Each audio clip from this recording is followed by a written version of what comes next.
Now with 14.8, we are going to summarize the steps involved in charging transfer RNAs with their appropriate amino acids. And I think this one is pretty straightforward also. So we have to remember when we are talking about our transfer RNAs here. Well, let's review some of the characteristics of our transfer RNA. So we have a 5' end, and then we have 3 loops. Looks something like this. And then we have this 3' end, usually ending with a CAA and then a OH. And we have a phosphate on the 5' end. Okay, so these are pretty easy things to remember, I think. And our codon is going to be down here, and this is not codon, I'm sorry, anticodon. That was tricking you. I was tricking you there. This is the anticodon loop. The codon is on the messenger RNA. And this is going to be the T-psi C loop. Remember the psi here, I think is a pseudouridine. You don't need to remember names of modified bases, but nuclear transfer RNAs have lots of modified bases, and dihydrouridine is one of them too, and that happens to be found in this loop a lot. So D, this is called the D loop for dihydrouridine. So we have our 3 loops, and so transfer RNAs aren't always attached to an amino acid, and when they're not attached to their cognate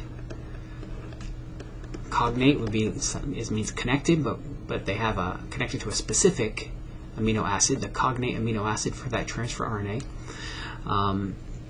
When they're not connected to it, they are called uncharged.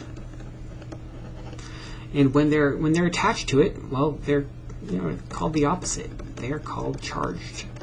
And a charged tRNA is also called an amino acyl tRNA.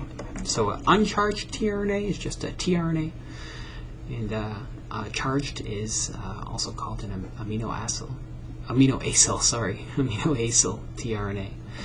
So now how do we charge these? They're pretty easy, right? Okay, so we have these enzymes called amino acyl tRNA synthetases. Now, sounds like a complex name, but it's not that complex. If you remember, the charged tRNA is called an amino acyl tRNA, and the job of this enzyme is to make it, to take a tRNA that's uncharged and attach an amino acid to it. And these don't just attach any amino acid, right? They attach a specific amino acid to a specific tRNA. Now, these cells in general have 20 of these enzymes, one for each of the 20 amino acids. So we have 20 of these I think these are called AARSs for some reason instead of AATS. I don't know why, but you don't need to know their abbreviation, but I'll abbreviate these enzymes AARS here. So cells have 20 of these. So, we have 61 tRNAs. So it turns out each one of these amino acyl tRNA synthetases, they're specific for a specific amino acid. Each one of these enzymes goes with one amino acid. And say the amino acyl tRNA synthetase for leucine will attach leucine to each of the tRNAs that recognize the leucine codon. So each tRNA with an anticodon that recognizes a leucine codon will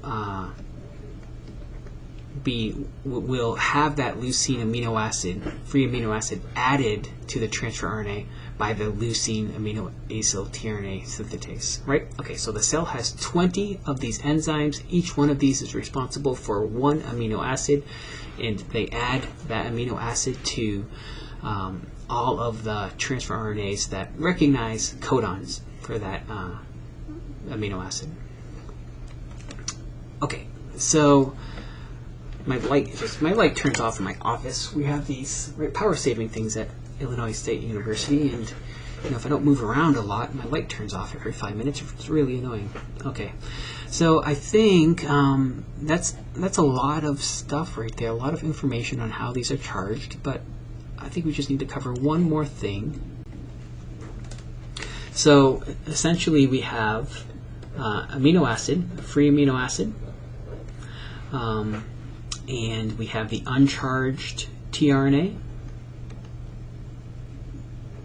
with our loops. And we may even need some ATP or something like that to provide energy for this process, but we're not even going to worry about that.